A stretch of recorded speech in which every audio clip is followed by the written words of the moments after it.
नमस्कार, प्रणाम। मैं निदमन तिवारी हूँ और आप सभी का स्वागत करता हूँ आपके अपने यूट्यूब चैनल विद्वता महोदय में। लखनऊ विश्वविद्यालय के LLB 3 years course, LLB 5 years course के सेमेस्टर एग्जाम्स को लेकर के हम लोग लगातार बात कर रहे हैं। और आज के अपने इस वीडियो में हम जिस विषय की बात करने वाले हैं, मुझे लग रहा था कि बहुत कुछ सेलेक्टेड टॉपिक्स हैं आपके इस पेपर में। LLB फर्स्ट ईयर के सेकेंड सेमेस्टर में जो आपका सोशियोलॉजी सेकेंड का पेपर है, तो मुझे लग रहा था हो जाएगा, लेकिन आज चूँकि 3-4 वीडियो अपलोड किए तो ये थोड़ा सा रह जा रहा था। पहले सिलेबस की अगर बात कर लें तो जो पहली यूनिट है वो, उसमें आपको इंडियन सोसाइटी का जो डेवलपमेंट है, वैदिक से लेकर के पोस्ट वैदिक सोसाइटी का जो डेवलपमेंट रहा है, जो विकास हुआ है, और जो उस समय की जो कुछ व्यवस्थाएं थी, जो ट्रेडिशनल ऑर्डर थे, जैसे आश्रम व्यवस्था थी, वर्ण सिस्टम था, संस्कार 16 संस्कार आप सुनते होंगे। और जो तीसरा है इंडियन कल्चर वैल्यूज़ और उसकी इंपॉर्टेंस, जो सांस्कृतिक मूल्य थे और उनकी क्या, जो विरासत कह लें, सांस्कृतिक मूल्य कह लें, और उनका क्या महत्व है, वहाँ से लेकर के आज तक उसको थोड़ा सा कनेक्ट करके। दूसरी जो यूनिट है वो इंडियन सोसाइटी के कंपोजिशन को लेकर के है, जो उस समय की इंडियन सोसाइटी से लेकर के आज तक की इंडियन सोसाइटी को लेकर के थोड़ा सा आपस में जुड़ा हुआ है। रूरल और अर्बन सोसाइटी का मतलब क्या होता है, कैरेक्टरिस्टिक्स क्या होती है, लिंकेज, रूरल अर्बन लिंकेज कई बार पूछा गया है, यहाँ भी महत्वपूर्ण है आपके लिए। जियोग्राफिकल डिटर्मिनेशन का मतलब क्या होता है, सोशल स्ट्रेटिफिकेशन का मतलब क्या होता है। सोशल स्ट्रेटिफिकेशन खूब पूछा जाता है, उसको आप कायदे से पढ़ करके जाइएगा। सोशल स्ट्रेटिफिकेशन के ट्रेडिशनल बेसिस को भी पढ़ लीजिएगा, जोड़ करके पूछा जाता है। जॉइंट फैमिली खूब पूछा गया है, जॉइंट फैमिली का मतलब क्या है, उसकी कैरेक्टरिस्टिक्स क्या है, विशेषताएं लक्षण क्या है, गुण और दोष क्या है जॉइंट फैमिली के। हम में से बहुत सारे लोग संयुक्त परिवार में रहते होंगे और बहुत सारे लोग न्यूक्लियर फैमिली में रहते होंगे, तो जॉइंट फैमिली के गुण तो आपको कायदे से पता होंगे, दोष भी कायदे से आप जानते होंगे। तो मुझे उम्मीद है कि ये सवाल अगर आएगा तो कायदे से आप लिख लेंगे। चौथी चीज, कास्ट का मतलब क्या होता है, जाति से क्या समझते हैं, जाति के कैरेक्टरिस्टिक्स को आप क्या समझते हैं, उसके मेरिट डिमेरिट को, और जो रिसेंट चेंज हुए हैं कास्ट सिस्टम में, तो वो देखना है। कास्ट और क्लास इन इंडिया, जाति और वर्ग का मतलब क्या भारतवर्ष में है, उसको भी कायदे से आपको पढ़ना रहता है। तीसरी यूनिट जो है वो पूरी की पूरी weaker sections of society in India पर आधारित है। और इस वीकर सेक्शन में कौन कौन शामिल है, शेड्यूल कास्ट, जो अनुसूचित जाति में शामिल जातियां हैं वो, जो माइनॉरिटीज़ हैं, जो अल्पसंख्यक हैं, गिनती में कम है। ट्राइब्स का मतलब जनजाति से, उसका जनजाति का मतलब क्या है, फीचर क्या है, उनका वर्गीकरण किस आधार पर किया गया है, किस प्रकार से किया गया है, और उनके साथ जो समस्याएं हैं, प्रॉब्लम्स क्या क्या हैं उनकी। और जो अदर बैकवर्ड क्लासेज हैं, जिसको अन्य पिछड़ा वर्ग कहा जाता है। तो ये पूरी के पूरे जो हैं, ये weaker section of society in India करके जो आपका टॉपिक है उसके अंतर्गत आते हैं। चौथी यूनिट में जो सोशल चेंज हुआ, भारतवर्ष में जो सोशल चेंज हुआ, जो सामाजिक परिवर्तन हुआ, उसका जो ट्रेंड है, उस ट्रेंड को लेकर के कुछ टॉपिक्स हैं। A shift from tradition to modernity.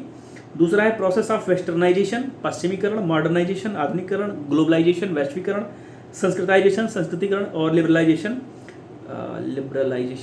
भूल रहा हूँ। उसके बाद नेशनल बिल्डिंग और वुमेन एम्पावरमेंट।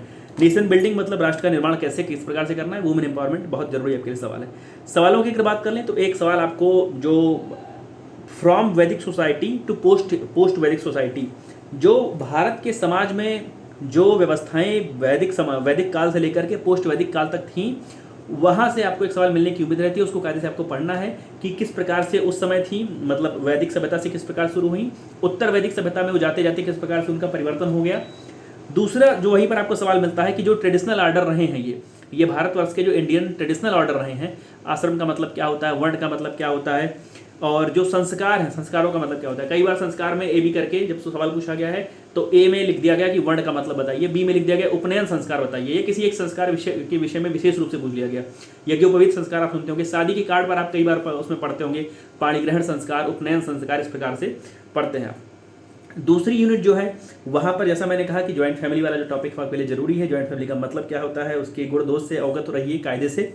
और उसी में आपको एक चीज़ पढ़नी है, जो लिंकेज है, रूरल अर्बन लिंकेज, ग्रामीण और जो शहरी लिंकेज है, उसका मतलब क्या है। सोसाइटी का जो कैरेक्टरिस्टिक्स है वो देख लीजिएगा कि रूरल सोसाइटी का कैरेक्टरिस्टिक्स क्या है, अर्बन सोसाइटी का कैरेक्टरिस्टिक्स क्या है, उसकी जो उसके लक्षण विशेषता वो पढ़ लीजिएगा। वीकर सेक्शन ऑफ सोसाइटी की जब हम बात करते हैं तो वहाँ पर ट्राइब्स और माइनॉरिटी आपसे खूब पूछा जाता रहा है। ट्राइब्स और माइनॉरिटी को खूब कायदे से पढ़ करके जाइएगा, और विशेष रूप से ये देखिएगा कि ट्राइब्स के साथ, माइनॉरिटीज के साथ क्या ऐसी व्यवस्था करने का प्रयास किया गया है जिससे उनका उत्थान हो सके, जिससे वो समाज की मुख्य धारा में आवे, जिससे उनके ऊपर जो लगा हुआ है वीकर सेक्शन ऑफ सोसाइटी का टैग है वो हटे। खैर वो काफ़ी हद तक हट चुका है, लेकिन अभी भी जो प्रयास लगातार जारी हैं कि जो वीकर हैं उनको वहाँ से निकाल करके मुख्य धारा में लाने का प्रयास किया जाए। तो वहाँ जो वीकर सेक्शन ऑफ सोसाइटी वाली बात है, वहाँ पे आपको ट्राइब्स के बारे में, माइनॉरिटीज़ के बारे में विशेष रूप से देखना है। चौथी यूनिट में जो दूसरी लाइन है कि westernization, modernization, globalization, sanskritization, liberalization, ये सब के सब आपके लिए बहुत जरूरी है और सब अपने अपने आप में एक विशेष महत्व का अर्थ रखते हैं और सबका अपना अपना एक विशेष क्षेत्र है कि लिबरलाइजेशन का मतलब किस क्षेत्र को लेकर के विशेष रूप से है।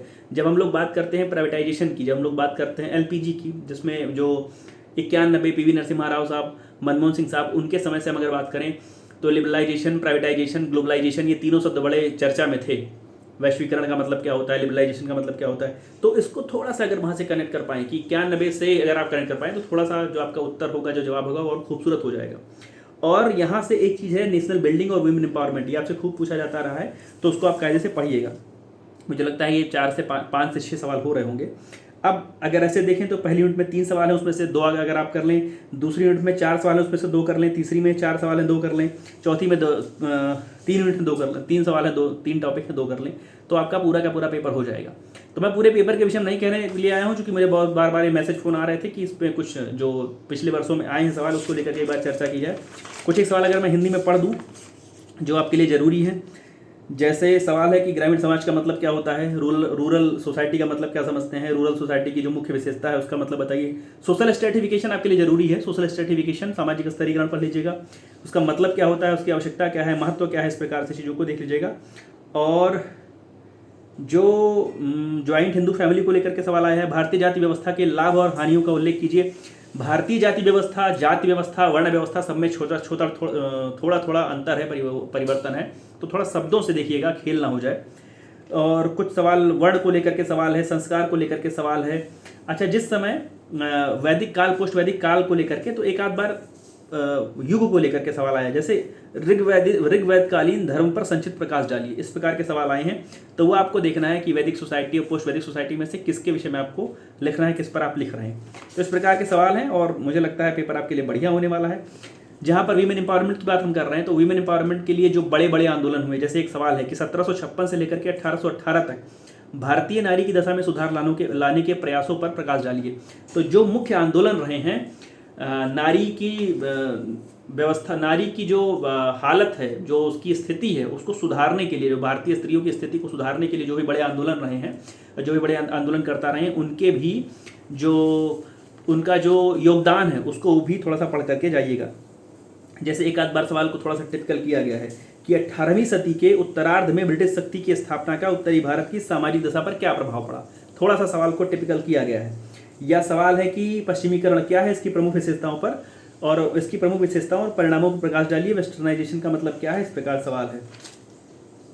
सवाल है कि संस्कृतिकरण क्या है, प्रमुख संस्कृतिकरण, उदारवाद, राष्ट्रवाद, ये जब भी पूछा गया है तो इसके साथ विशेषताएं, इसके लक्षण बताइए, इसके गुण दोष बताइए, इसी प्रकार के सवाल आए।